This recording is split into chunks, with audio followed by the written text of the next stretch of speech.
Hi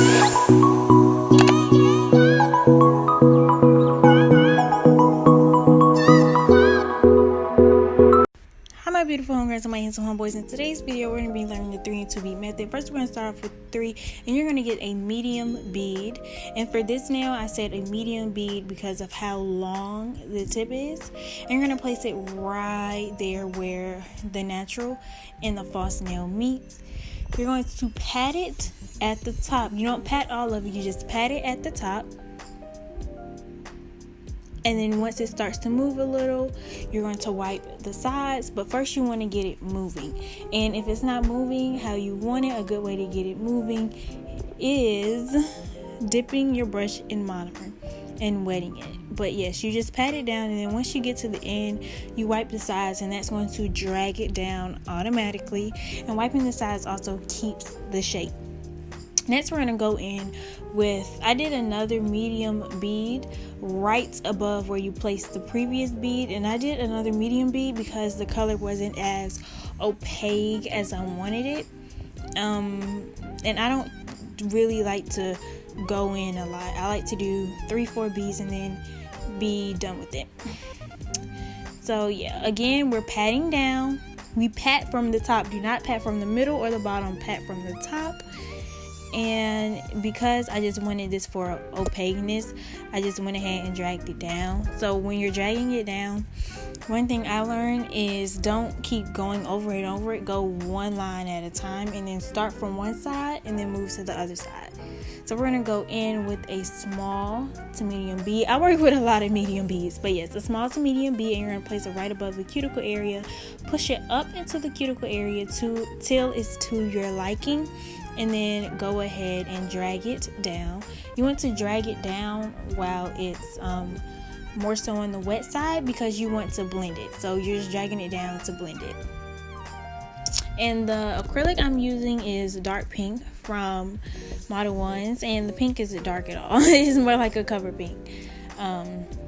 Yeah, I used it for my baby boomer nail, so make sure you guys go check out that video. And then of course I'm going in at the tip. This is something that I usually end up doing no matter what bead method I'm doing, but I usually end up going at the tip. A small bead at the tip and then blending it up, wiping the sides. And this part that I'm doing now is really no instruction to it. You're simply looking at the nails from all angles and seeing what you need to add and take away. And of course, if it's a lot of lumps and bumps, I personally just leave them because I have a drill. If you don't have a drill, electronic nail drill, a e-file, then I would suggest you work more so on your application so that way you don't have to drill a lot. Even with my lumps and bumps, I don't have to drill a lot, but still.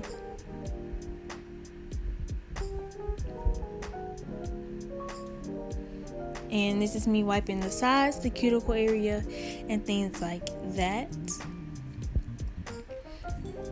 Me personally, my problem is my nails be too thick, so that's something I gotta work on. And like I told y'all, I don't like to fill in stuff with the clear acrylic, so I try and build the nail, get the opacity, all of that with the color acrylic. That's honestly a personal preference. I like for the clear acrylic to be very like a thin layer.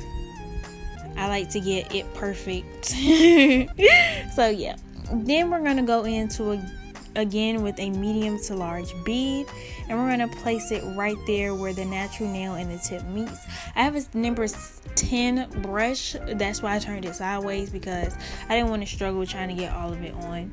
I did dip my brush back in monomer and just so it can become more slippery and kind of self-level on its own. From the angle of the camera, you guys can't see that I'm holding the nail down, but I am. And I'm also kind of patting it at the top, and then I wipe the sides and then I pat it a little bit more. And of course I'm going to wipe the tip, and wiping the tip and stuff like that, you more so pat the tip and wipe the sides, but that's going to give you less shaping. It's going to bring down your shaping time. Then we're going to go again with a medium bead right above the cuticle area, and you pat it and push it into the cuticle area. Wipe your sides and then go in and blend this bead. This bead was a lot drier than I meant for it to be, and I kind of waited too long, so the blending wasn't as easy as it usually was for me.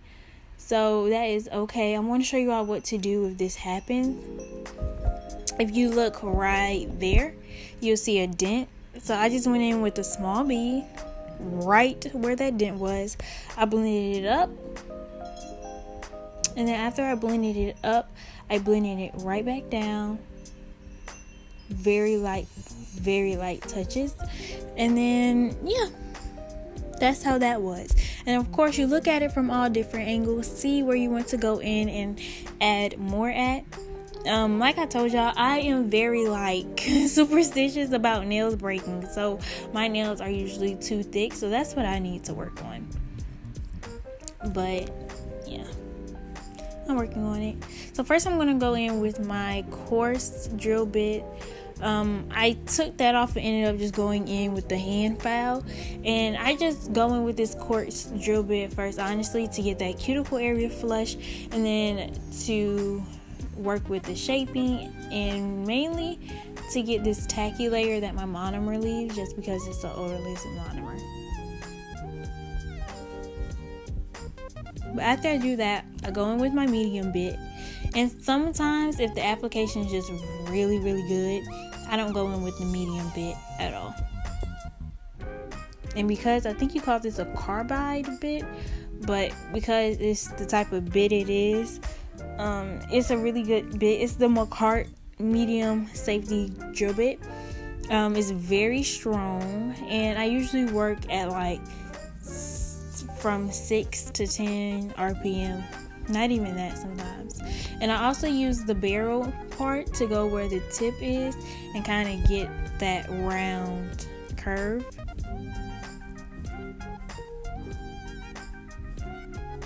And of course, you dust off the nails. You can use alcohol as well. I played too much. I used acetone because I was out of alcohol. Do not listen to me. Make sure you use alcohol or alcohol wipes to get all that dust off.